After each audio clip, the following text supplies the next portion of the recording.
আমরা ছুটে চলেছি বান্দরবনের আঁকাবাঁকা পাহাড়ি পথে। পথটি কোথাও উঁচু কোথাও নিচু। মাঝে মাঝে আমরা যখন সিএনজি করে যাচ্ছিলাম তখন কিছু সময় খুব দ্রুত, যখন নিচেই নামছি তখন খুব দ্রুত নেমে যাচ্ছিলাম, গতি বেড়ে যাচ্ছিল।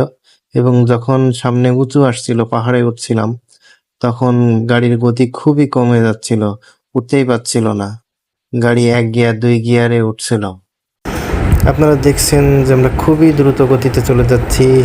পাশে পাহাড়, বড় বড় পাহাড়, নিচেই অনেক বড় বড় খাদ, দেখলেই ভয় লাগে। আর উপরে তাকালে পাহাড়ের উপরে কালো কালো মেঘ, ঘন কালো মেঘে ঢেকে গিয়েছে।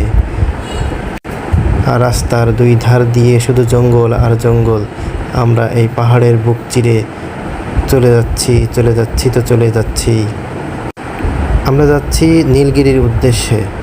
নীলগিরি পৌঁছাবো এখান থেকে প্রায় 48 কিলোমিটার দূর বান্দরবন শহর থেকে। সো আমরা ওখানে যেয়ে ঘোরাঘুরি করব।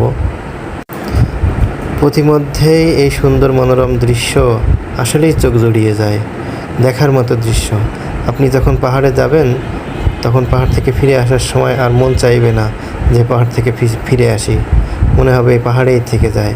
পাহাড় যেন পিছন থেকে হাতছানি দিয়ে ডাকে। সবাইকে ধন্যবাদ, আমাদের সঙ্গেই থাকুন পরবর্তী ভিডিও পাওয়ার জন্য।